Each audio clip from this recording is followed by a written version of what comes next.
Hello students. Hello. In last lecture we discussed about one minute. Okay.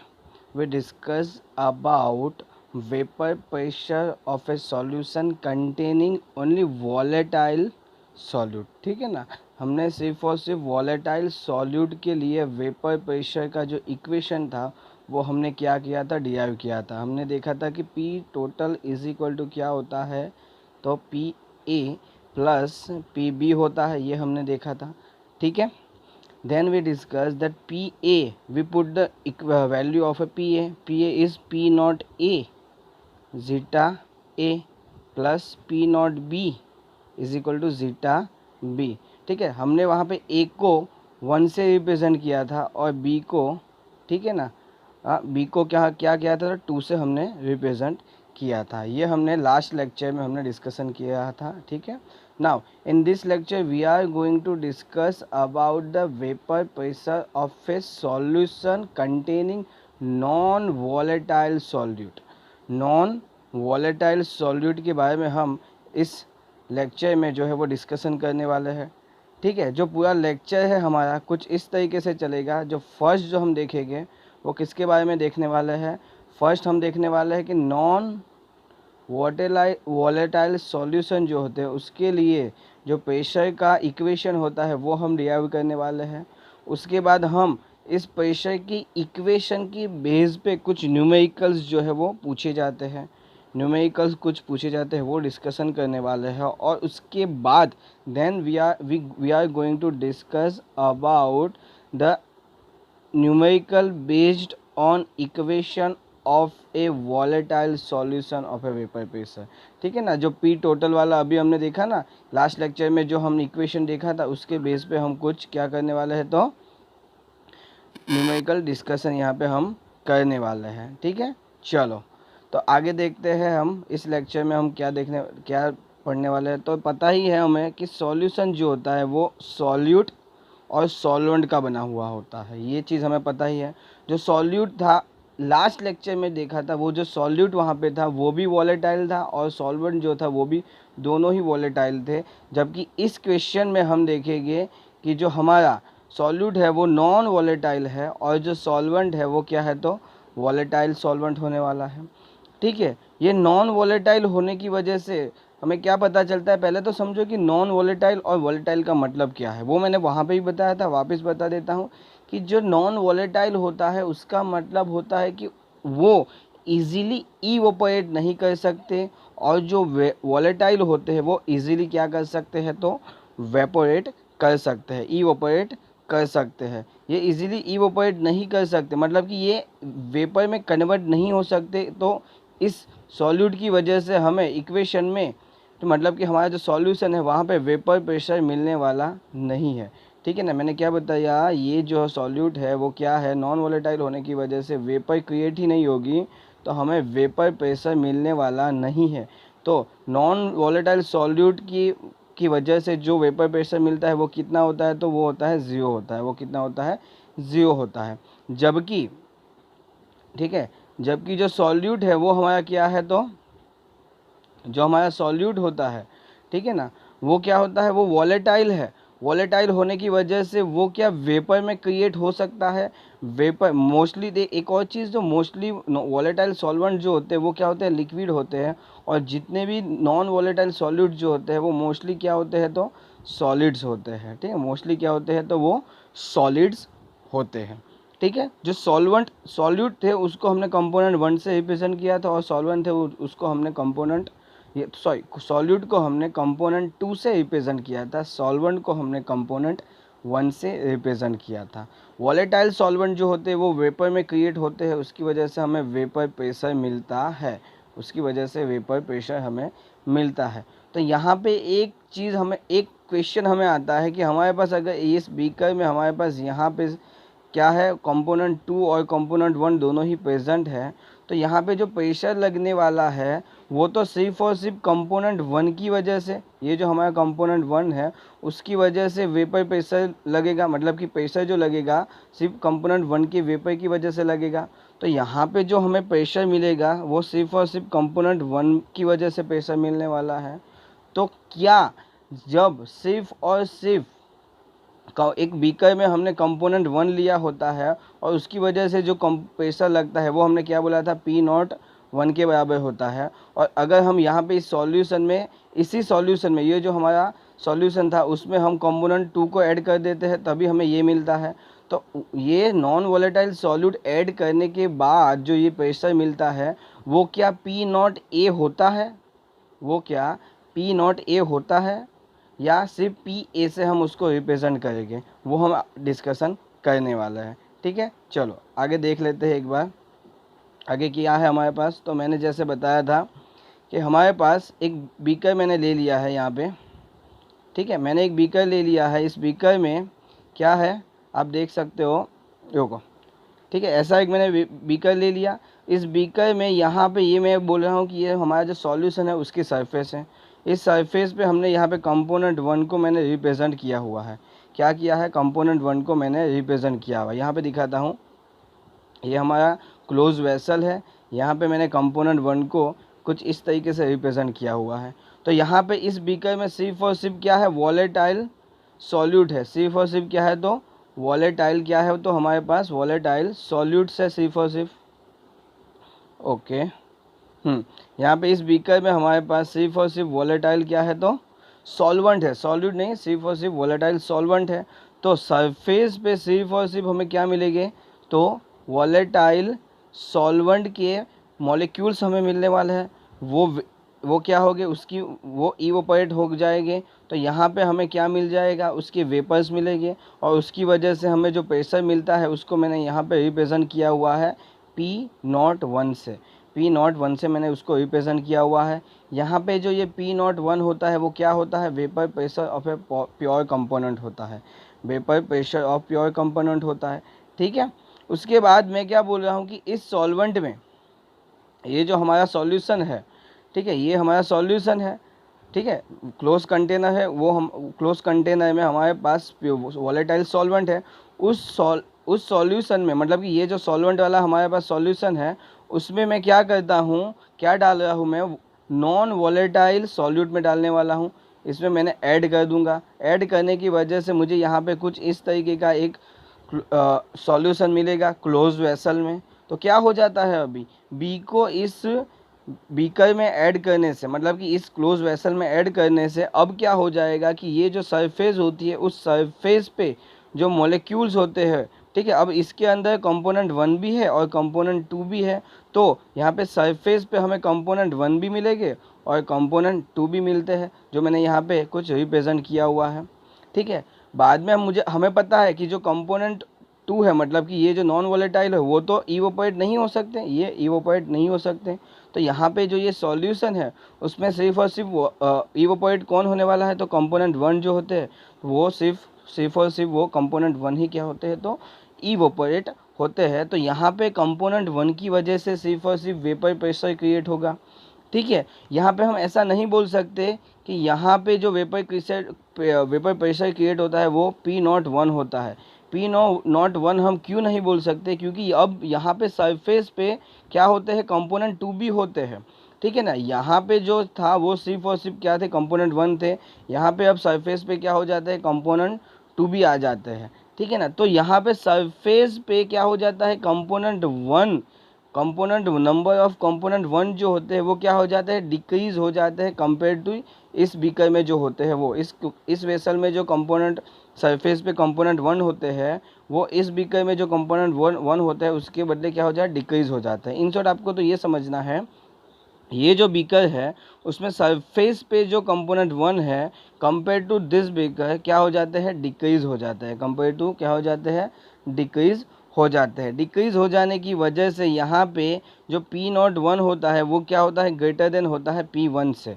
यहाँ पे P 1 का मतलब है कि इस बीकर में जो वेपर क्रिएट होती है उसकी वजह से जो प्रेशर क्रिएट होता है उसको मैंने पी 1 से मैंने क्या किया है, तो रिप्रेजेंट किया हुआ है। ठीक है, यहाँ पे एक चीज़ एक और देखने वाली है कि जो पी नॉट 1 जो होता है वो ग्रेटर देन होता है पी 1 से। क्यों, क्योंकि सरफेस पे क्या हो जाते हैं, कंपोनेंट 2 भी आ जाते हैं वहाँ पे। ठीक है ना, अब आगे देखेंगे, यहाँ पे मैंने क्या लिखा हुआ है, आप देख सकते हो यहाँ पे मैंने लिखा हुआ है ऑन एडिशन ऑफ, रुको, on addition of non volatile compound vapour pressure जो होता है वो डिक्रीज हो जाता है। ठीक है, मतलब कि बीकर में मैंने क्या किया, नॉन वोलेटाइल सॉल्यूट जो है वो मैंने इस बीकर में, प्योर सॉल्वेंट वाले बीकर में मैंने क्या कर दिया, डाल दिया। तो क्या हो जाता है कि यहाँ पे जो प्रेशर था और यहाँ पे जो प्रेशर था, इन दोनों की कंपैरिजन करें तो यहाँ पे जो प्रेशर होता है वो ज़्यादा हो जाता है और यहाँ पे जो होता है वो कम हो जाता है। ठीक है, एक और चीज़ जो हमें यहाँ देख के पता चलेगी वो क्या है कि यहाँ पे इस बीकर में यहाँ पे प्रेशर कितना होगा वो कैसे डिसाइड करेंगे हम लोग। तो ये जो कंपोनेंट है, कंपोनेंट सरफेस पे जो कंपोनेंट होते हैं वो कितने प्रेशर, वो कितने इवोपोरेट होते हैं। ठीक है ना, देखो सॉल्यूट को मैंने 2 से रिप्रेजेंट किया है, ये तो क्या है, नॉन वोलेटाइल सॉल्यूट है, तो वो तो क्या नहीं होने वाले हैं, इवोपोरेट नहीं होने वाले। तो यहाँ पे जो प्रेशर क्रिएट होगा तो इसके वजह से तो होने वाला नहीं है। अब रह गए कंपोनेंट 1, कंपोनेंट 1 की वजह से यहाँ पे प्रेशर क्रिएट होता है। इस वजह से हमने यहाँ पे ऐसा बता दिया है कि जो P1 होगा, मतलब कि सॉल्यूशन में रुको,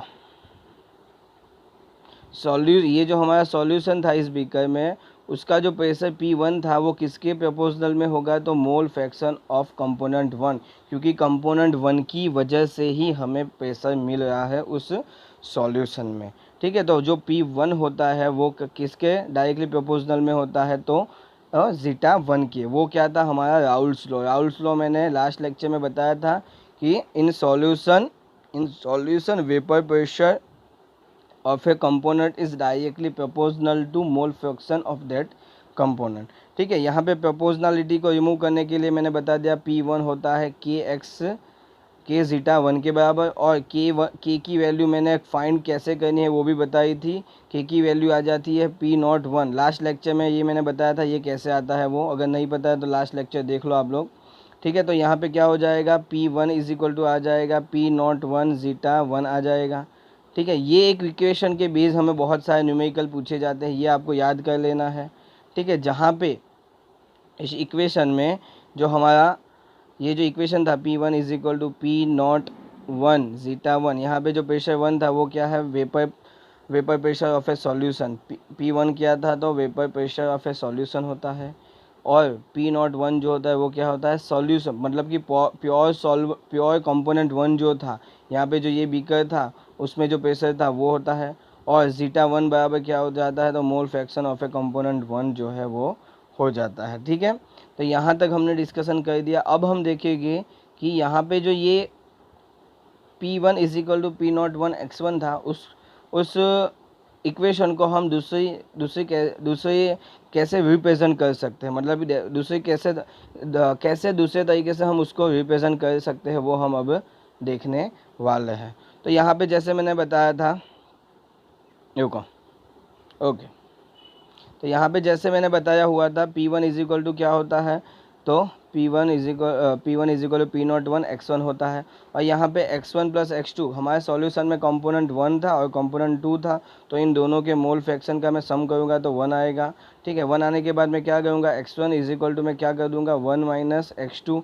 ठीक है, ये हो जाएगा, तो x1 के बदले इस इक्वेशन में x1 के बदले 1 माइनस x2 में रखूँगा।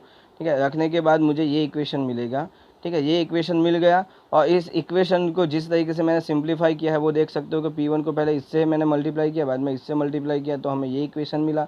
उसके बाद हमने क्या किया है, तो ये जो है वो यहाँ पे लेके चलेगा और ये यहाँ पे लेके आ गए। यहाँ पे लेके आने के बाद हमें कुछ इस तरीके का इक्वेशन मिल जाता है। ठीक है, यहाँ पे ये जो है वो क्या रिप्रेजेंट करता है, तो वो lowering in vapour pressure represent करता है। लोअरिंग इन वेपर प्रेशर से मतलब होता है कि जो प्योर कंपोनेंट 1 था उसका जो प्रेशर होता है, मतलब कि सॉल्यूशन था, ठीक है, ये हमारा क्लोज वेसल था, यहाँ पे कंपोनेंट सिर्फ 1 था, तो यहाँ पे प्रेशर क्या था, P01 था। अब उसके अंदर मैंने क्या कर दिया, कंपोनेंट 2 डाल दिया, मतलब कि नॉन वोलेटाइल कंपोनेंट डाल दिया, तो क्या हो गया, यहाँ पे जो सॉल्यूशन बना उसमें जो प्रेशर आया वो P1 आ गया, वो क्या आ गया, तो P1 के बराबर आ गया। तो यहाँ पे क्या हो जाता है कि कंपोनेंट 2 के ऐड करने की वजह से, मतलब कि नॉन वॉलेटाइल सॉल्यूट के ऐड करने की वजह से यहाँ पे वेपर प्रेशर कुछ कम हो जाता है, ठीक है, कुछ कम हो जाता है। वही मैंने यहाँ पे रिप्रेजेंट किया हुआ है कि P01 में से P1 को मैं अगर क्या करूँगा, माइनस करूँगा, तो मुझे लोअरिंग इन वेपर प्रेशर, मतलब कि कितना वेपर प्रेशर कम होता है वो मुझे मिलेगा। कितना वेपर प्रेशर क्या होगा तो कम होगा, वो हमें मिलने वाला है, ठीक है। ओके, कितना वेपर प्रेशर कम होगा वो हमें मिल जाएगा। उसके बाद मैंने क्या किया, जो ये P1 था उसको मैंने यहाँ पे क्या डिनोमीटर में ले लिया। डिनोमीटर में लेने की वजह से मुझे ये एक क्या मिल गया, ये एक क्वांटिटी मिल जाती है, ठीक है। ये क्वांटिटी का मतलब क्या होता है वो आपको पता होना चाहिए। ये इसका मतलब होता है relative lowering in vapour pressure, ठीक है। या इसका मतलब होता है lowering in vapour pressure. Relative का मतलब होता है कि P1 के कंपेयर में, मतलब कि P01 अगर 100 है, ठीक है, P01 अगर 100 है और P1 इजी 80 होता है, तो ये जो 20 यहाँ पे आया वो क्या है, लोअरिंग इन वेपर प्रेशर, मतलब कि 20 नंबर ऑफ वेपर प्रेशर क्या हो जाता है तो कम हो जाता है। पर अगर मैं डिवाइडेड बाय 100 कर दूं तो 100 के कंपेयर में मैं 100 के साथ मैंने क्या किया, उसको रिलेट किया। 100 के कंपेयर में मैंने इस 20 को क्या कर दिया, रिलेट कर दिया। इसी वजह से ये जो इक्वेशन आता है, ये जो वैल्यू आती है, उसको हमने बोल दिया relative lowering in vapour pressure. Relative lowering in vapour pressure हमने इसको बोल दिया था, ठीक है। चलो आगे देखते हैं क्या है हमारे पास। तो ये हमने बता दिया, ठीक है। यहाँ पे एक और चीज़ आप देख सकते हो कि यहाँ पे इसको यहाँ पे ले जाने के बाद ये इक्वेशन मिलता है। ये इक्वेशन मिलने से यहाँ पे आपको पता चलता है x2 क्या आ जाता है, तो x2 is equal to P01 minus P1 divided by P01 आ जाता है। x2 क्या होता है, mole fraction of a component 2 होता है, ठीक है। तो यहाँ पे एक चीज़ आप देख सकते हो, जो ये वैल्यू है relative lowering in vapour pressure, relative lowering in vapour pressure जो है, ठीक है, relative lowering in vapour pressure जो है, relative lowering in vapour pressure जो है वो किसके बराबर आ जाता है, x2 के, मतलब मोल फ्रैक्शन ऑफ कंपोनेंट 2 के बराबर आ जाता है। मतलब कि ये जो वैल्यू है अब सिर्फ और सिर्फ कंपोनेंट 2 के मोल फ्रैक्शन पे डिपेंड करता है, सिर्फ और सिर्फ कंपोनेंट 2 के मोल फ्रैक्शन पे डिपेंड करता है। इस वजह से इस वैल्यू को हमने बोल दिया है क्या, कॉलीगेटिव प्रॉपर्टी। सॉल्यूशन जो हमारा बना था उसकी कॉलीगेटिव प्रॉपर्टी क्या है, ये क्या होती है, तो उसकी कॉलीगेटिव प्रॉपर्टी हो जाती है, ठीक है। हमारे पास टोटल 4 कॉलीगेटिव प्रॉपर्टी हम पढ़ने वाले हैं, उसमें से एक जो है वो आज हम कंप्लीट करने वाले हैं, ठीक है। आज जो हम कंप्लीट करेंगे वो क्या है, तो relative lowering in vapour pressure जो है वो हम आज क्या करने वाले हैं, तो कंप्लीट करने वाले हैं। तो आपको ये तो पता चल गया कि ये relative lowering in vapour pressure जो है, relative lowering in vapour pressure जो है वो क्या है, कॉलीगेटिव प्रॉपर्टी होती है सॉल्यूशन की। पर आपको ये नहीं पता कि कॉलीगेटिव प्रॉपर्टी का मतलब क्या होता है। तो आपको वो मैं बता देता हूँ कि कॉलीगेटिव प्रॉपर्टी का मतलब क्या होता है। तो आप इतना समझ लीजिए, कॉलीगेटिव प्रॉपर्टी तो मैंने यहाँ पे उसकी पूरी डेफिनेशन लिखी हुई है, उस डेफिनेशन से हम समझेंगे कॉलीगेटिव प्रॉपर्टी क्या होती है। तो property of A solution which depends upon number of solute particle, ठीक है। सॉल्यूशन की ऐसी प्रॉपर्टी जो सिर्फ और सिर्फ नंबर ऑफ सॉल्यूट पार्टिकल्स पे ही डिपेंड करती है। नंबर ऑफ सॉल्यूट पार्टिकल्स से हमारा मतलब है मोल्स या मोलिक्यूल्स अथवा या तो मोल फ्रैक्शन। सिर्फ इन तीन मतलब कि सॉल्यूट के नंबर पे डिपेंड करती है, पर नेचर ऑफ सॉल्यूट पार्टिकल पे डिपेंड नहीं करती। मतलब कि सॉल्यूशन में यूरिया हमने लिया हुआ है या हमने ग्लूकोज लिया हुआ है, उसके ऊपर हमारी सॉल्यूशन की प्रॉपर्टी डिपेंड नहीं करती। इस वजह से हमने उस प्रॉपर्टी को हमने क्या बोल दिया, तो वो कॉलीगेटिव प्रॉपर्टी कह दिया, ठीक है। मतलब कॉलीगेटिव प्रॉपर्टी का मतलब क्या हो जाता है, अभी वो आपको पता चल गया होगा कि सॉल्यूशन की ऐसी प्रॉपर्टी जो सिर्फ और सिर्फ कंपोनेंट, मतलब वो कंपोनेंट में भी जो सॉल्यूट होते हैं सिर्फ सॉल्यूट के नंबर पे डिपेंड करती है। सॉल्यूट के नंबर मतलब कि उनके मोल, सॉल्यूट के मोल फ्रैक्शन, मॉलिक्यूल सिर्फ उन पे डिपेंड करती है। वो nature of A solute particle, मतलब कि यूरिया लिया हुआ है या हमने ग्लूकोज लिया हुआ है या हमने क्या लिया हुआ है, सॉल्ट लिया हुआ है, इनमें से कोई भी सॉल्ट ले लो आप, मतलब कि सॉल्यूट आप बदल सकते हो, पर अगर नंबर ऑफ मोल्स या मोल फ्रैक्शन वही होगे तो कॉलीगेटिव प्रॉपर्टी ज़्यादा चेंज होगी नहीं। कॉलीगेटिव प्रॉपर्टी किस पे डिपेंड करती है? सिर्फ और सिर्फ नंबर ऑफ सॉल्यूट पार्टिकल्स पे डिपेंड करती है। तो यहाँ पे जो ये हमने बताया कि जो relative lowering in vapour pressure जो है, relative lowering in vapour pressure, ये जो वैल्यू है सिर्फ कंपोनेंट 2 के मोल फ्रैक्शन पे डिपेंड करता है। कंपोनेंट 2 का, ओके, कंपोनेंट 2 के सिर्फ कंपोनेंट 2 जो है हमारा, उसके मोल फ्रैक्शन पे सिर्फ डिपेंड करता है। मतलब कि सॉल्यूट कंपोनेंट 2 मतलब कि सॉल्यूट के नंबर पे ही डिपेंड करता है ये। इस वजह से ये जो वैल्यू आ गई उसको, मतलब कि ये जो है, मतलब उसको हमने बोला कि relative lowering in vapour pressure. इस वजह से हमने relative lowering in vapour pressure को कॉलीगेटिव प्रॉपर्टी जो है वो हमने बता दिया है। कॉलीगेटिव प्रॉपर्टी हमने इसको इस वजह से बता दिया है क्योंकि इसकी जो वैल्यू है वो x2 पे डिपेंड करती है, और x2 क्या है? तो मोल फ्रैक्शन ऑफ कंपोनेंट 2, मतलब कि सॉल्यूट के नंबर पे डिपेंड करती है। इस वजह से इस प्रॉपर्टी को हमने कॉलीगेटिव प्रॉपर्टी बता दिया है। तो relative lowering in vapour pressure क्या है? तो कॉलीगेटिव प्रॉपर्टी है, ये आपको पता होना चाहिए। ठीक है, अब हमें कुछ नहीं करता। x2 के बारे में हमें ये पता है, ये बार बार मैं बताने वाला नहीं हूँ। x2 बराबर n2/n1 प्लस n2+n1 होता है, ये आपको पता है। अगर हमने बहुत ही डाइल्यूट सॉल्यूशन लिया होता है तो n2 वेरी लेस देन होता है n1। इसी वजह से n1 प्लस n2 जो होता है उसमें n2 को हम निगलेक्ट करने वाले हैं और सिर्फ n1 लिखते हैं, तो हमें यहाँ पे ये कुछ इस तरीके का क्या मिल जाता है? इक्वेशन मिल जाता है। तो x2 इज इक्वल टू हमें मिलता है n2 डिवाइडेड बाई n1 मिलता है। इस वैल्यू को हम अब रखने वाले हैं कहाँ पे? इस इक्वेशन में हम क्या करने वाले हैं? तो रखने वाले हैं। ठीक है, ओके, देख लेते हैं रखने के बाद हमें क्या मिलता है। तो वैल्यू को हमने रखने के बाद हमें कुछ इस तरीके से यहाँ पे इक्वेशन मिल गया। ये इक्वेशन मिल गया। n2 इज इक्वल टू क्या होता है? मोल इज इक्वल टू क्या होता है वो आपको पता ही है। Mole is equal to mass divided by क्या होता है? तो मास डिवाइडेड बाई क्या होता है? तो मोलर मास होता है। ठीक है, यहाँ पे n2 है तो W2/m2 एंड n1 है तो W1/m1 हो जाता है। ठीक है, ये दोनों वैल्यू को हम यहाँ पे रखेंगे। ठीक है, रखने के बाद हमें इक्वेशन मिला। बस ये इक्वेशन बहुत ही ज़्यादा इंपॉर्टेंट हो जाता है, ये कैसे भी करके आप याद कर लो। इस इक्वेशन के बेस बहुत ज़्यादा न्यूमेरिकल पूछे जाते हैं। ठीक है, बहुत ज़्यादा न्यूमेरिकल पूछे जाते हैं जो हम अभी करने वाले हैं। ठीक है, तो यहाँ पे एक बार मैं बता देता हूँ यहाँ पे कौन कौन सी वैल्यू दी गई है। जो P01 है वो वेपर प्रेशर ऑफ कंपोनेंट 1 होता है, P1 होता है वेपर प्रेशर ऑफ सॉल्यूशन होता है, और W2 जो है वो क्या होता है? मास ऑफ सॉल्यूट होता है। M2 जो होता है वो मोलर मास होता है सॉल्यूट का। W1 जो होता है वो क्या होता है? तो मास ऑफ सॉल्वेंट होता है। और M2 नहीं होगा यहाँ पे, M1 होगा। ठीक है, ये गलती है, M1 हो जाएगा, वो मोलर मास ऑफ क्या हो जाता है? तो सॉल्वेंट हो जाता है। ठीक है, अब क्या होगा? न्यूमेरिकल कैसे पूछे जाते हैं? इन सब 5-6 की 6 वैल्यू में से किसी भी एक वैल्यू को ज़्यादातर M2 पूछा जाता है। ठीक है, 5 वैल्यू दे दी जाएगी और M2 आपको ढूंढने के लिए बोल दिया जाएगा। तो आपको ये इक्वेशन अगर पता हो तो बहुत ही इजी तरीके से आप ये ढूंढ सकते हो। ठीक है, तो अब हम देखेंगे न्यूमेरिकल। मैं जो न्यूमेरिकल आपके लिए लेके आया हूँ वो हमारी बुक का ही एग्जाम्पल है। एग्जाम्पल नंबर आई थिंक क्या है? तो 2.6 है, एग्जाम्पल नंबर 2.6 है। आप बुक्स ओपन करो, मैंने यहाँ पे क्या किया हुआ है उसकी वैल्यू जो हमें क्वेश्चन में हमें जो वैल्यू दी होती है वो सिर्फ और सिर्फ वो वैल्यू मैंने यहाँ पे ले ली है। ठीक है, तो हमारे पास क्वेश्चन में vapour pressure of pure benzene दिया हुआ है, वो कितना है? 0.850 बार हमें दे दिया गया। मतलब कि हमारे पास P01 सॉल्वेंट का, हमें प्योर सॉल्वेंट का वेपर प्रेशर मिल गया 0.850 बार। उसके बाद हमारा सॉल्यूट जो है, सॉल्यूट का मास दे दिया गया W2 0.5 दे दिया गया। मास ऑफ ए सॉल्वेंट मतलब कि बेंजीन जो है, सॉल्वेंट जो है उसका मास W1 39 ग्राम हमें दे दिया गया।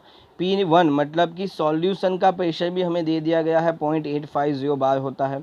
मोलर मास हमें ढूंढना है, मैंने जैसे बताया था M2 हमें नॉर्मली ढूंढना होता है। ठीक है, बेंजीन का मोलर मास जो है वो हमें दिया नहीं होता पर हम ढूंढ सकते हैं। बेंजीन मतलब बेंजीन ही है ना? हाँ, बेंजीन मतलब C6H6 12 × 6 कितना होता है? ये 6 72 होगा, प्लस 6 तो आपको मिल जाएगा 78। ये आपका मिल गया क्या? तो मोलर मास ऑफ बेंजीन। यहाँ पे सॉल्यूट कौन सा है? तो बेंजीन है, तो उसकी वैल्यू आ जाती है, ये 78 है। कितनी है? तो 78 होती है।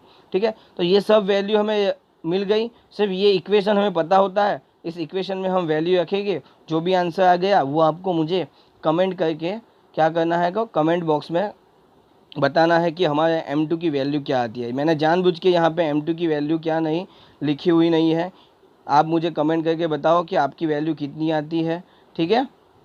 ओके, तो यहाँ पे M2 की वैल्यू क्या आ गई, M2 की वैल्यू आपको मुझे कमेंट करके क्या करना है तो बताना है कि यहाँ पे M2 की वैल्यू क्या आती है, ठीक है। और एक और चीज़, यूनिट लिखना भूलना नहीं है।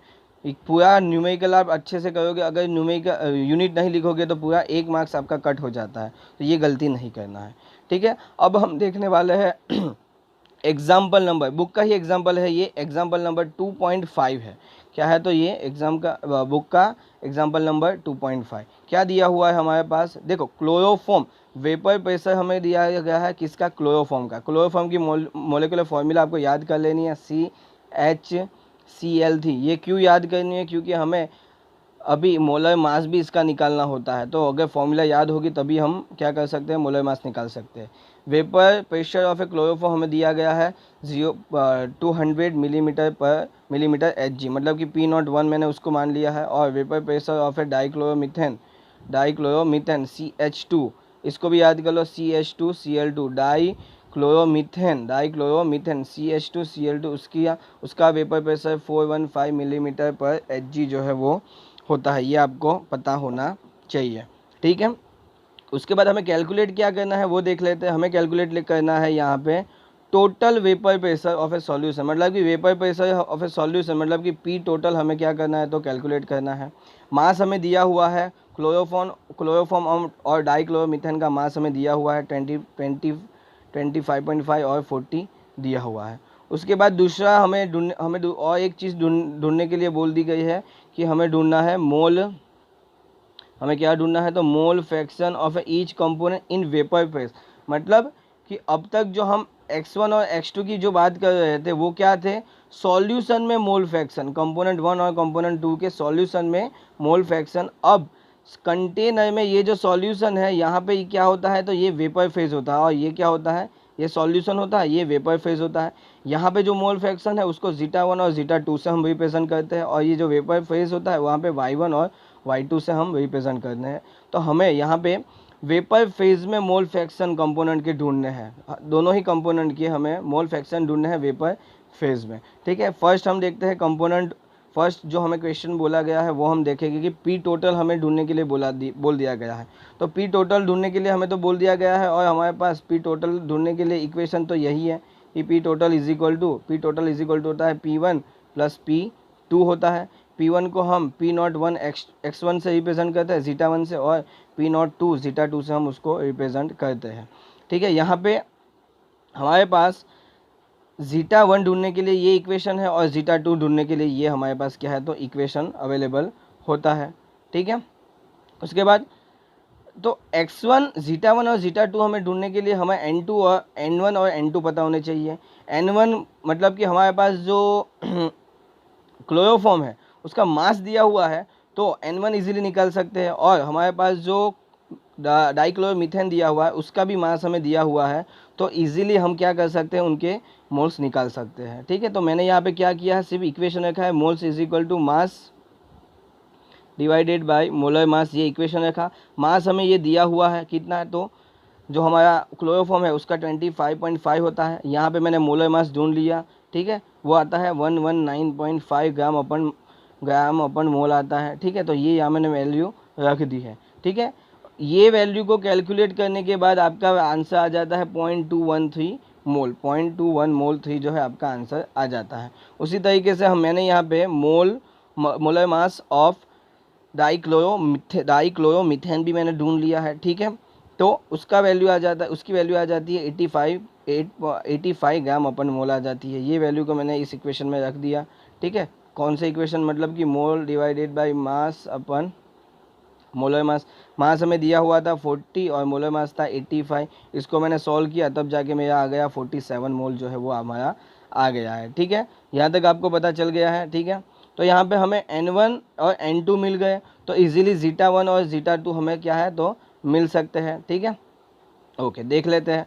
तो zeta1 और zeta2 ढूंढने के लिए हमने जो वैल्यू है कि हमने उसको यहाँ पे क्या कर दिया है तो हमने उसको यहाँ पे पुट कर दिया है, ठीक है। यहाँ पे हमने क्या कर दिया है तो ये n1 और n2 की वैल्यू जो हमारे ज़ीटा 1 और ज़ीटा 2 का इक्वेशन था एन क्या, तो n1 divided by n1 plus n2 हमारा इसका इक्वेशन, और इसका इक्वेशन होता है n2 divided by n1 plus n2, ठीक है, ज़ीटा 2 का। तो इसमें हमने n1 एंड n2 की वैल्यू रख दी।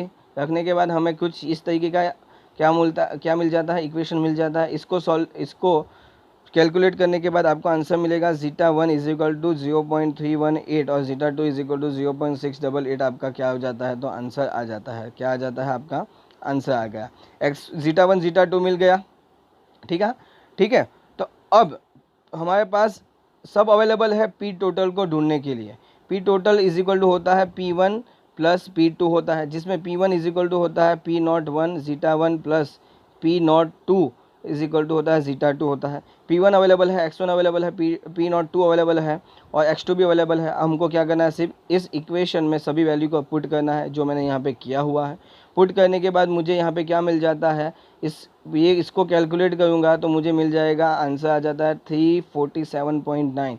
क्या आ जाता है, तो 347.9 जो है वो हमारा आंसर जो है वो 347.9 हमारा आंसर आ जाता है। तो हमारा फर्स्ट क्वेश्चन का आंसर मिल गया, P total is equal to 347.9 mole millimetre पर Hg जो है वो हमारा आंसर आ चुका है, ठीक है, ओके। अब हम बात करेंगे कि वेपर फेज में मोल फ्रैक्शन कहाँ कितने होते हैं कंपोनेंट के, ईच कंपोनेंट के वेपर फेज में मोल फ्रैक्शन कितने होते हैं वो हमें क्या करने हैं, तो ढूंढने हैं, ठीक है। तो उसके लिए मैंने इक्वेशन आपको बताया था, P1 इज इक्वल टू होता है y1 P1 is equal to होता है y1 P टोटल और P2 इज इक्वल टू होता है y2 P टोटल, जहाँ पे ये जो y1 होता है वो क्या होता है, वेपर फेज में कंपोनेंट 1 के मोल फ्रैक्शन क्या होता है, y1 होता है, जो होता है वो वेपर फेज में कंपोनेंट 1 जो है उसके मोल फ्रैक्शन, और y2 जो होता है वो वेपर फेज में कंपोनेंट 2 के मोल फ्रैक्शन, ठीक है। तो यहाँ पे मैंने क्या कर दिया, y1 is equal to P1 divided by P total मैंने कर दिया,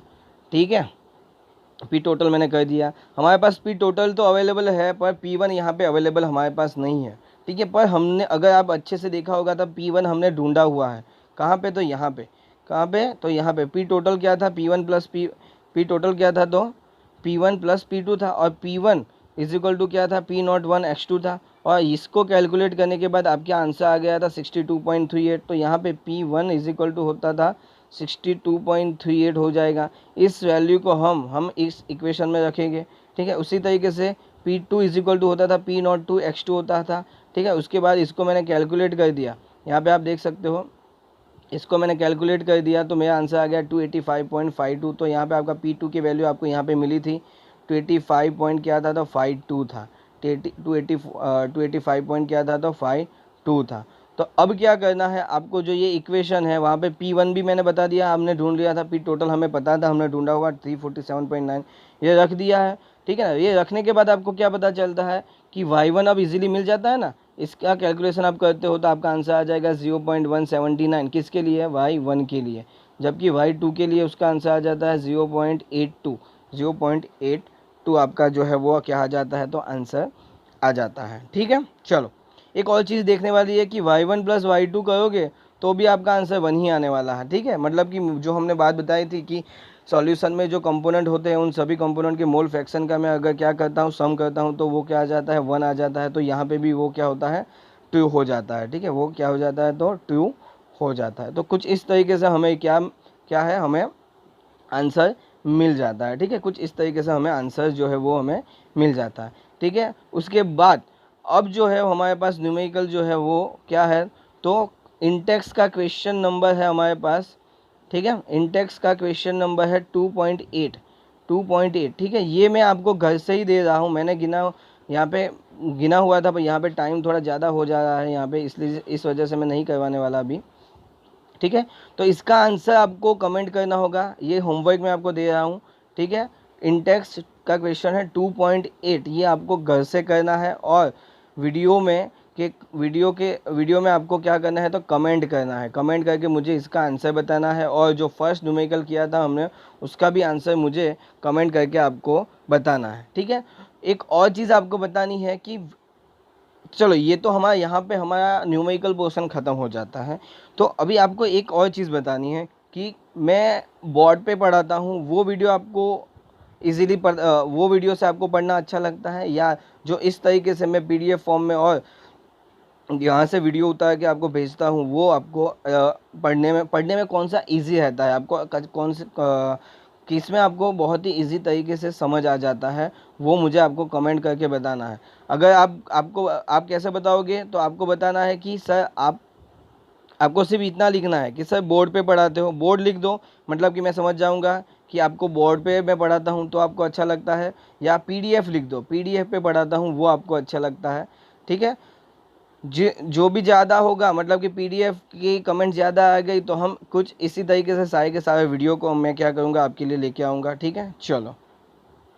तो यहाँ पे हमारा राउल्स लॉ, ठीक है, वॉलेटाइल कंपाउंड और वॉलेटाइल सॉल्यूट और वॉलेटाइल सॉल्वेंट दोनों के लिए ख़त्म हो गया, और Raoult's law non volatile solute और वॉलेटाइल सॉल्वेंट दोनों के लिए ख़त्म हो गया है। ठीक है, मैंने बीच में एक पोर्शन एक पूरा क्या कहते हैं उसको, पूरा पोर्शन मैंने छोड़ दिया था, आइडियल सॉल्यूशन और नॉन आइडियल सॉल्यूशन, ऐसा कुछ था, वो मैंने क्या कर दिया था, वो मैंने छोड़ दिया था, जो हम कल देखने वाले हैं। ठीक है, उसके सिवाय हमने कॉलिगेटिव प्रॉपर्टी में relative lowering in vapour pressure जो है वो भी हमने कंप्लीट कर दिया है, वो भी हमने क्या कर दिया है, तो कंप्लीट कर दिया है। ठीक है, तो ये न्यूमेरिकल आपको मुझे ये न्यूमेरिकल इसके बेस पे जो भी हमारे एक्सरसाइज में क्वेश्चन है वो आपको करनी है, और उसके आंसर मुझे कमेंट करके बताने हैं, और ये जो हमारा था 2.8 उसका भी आपको आंसर जो है वो कमेंट करके बताना है। ठीक है, चलो मिलते हैं बाद में, चलो।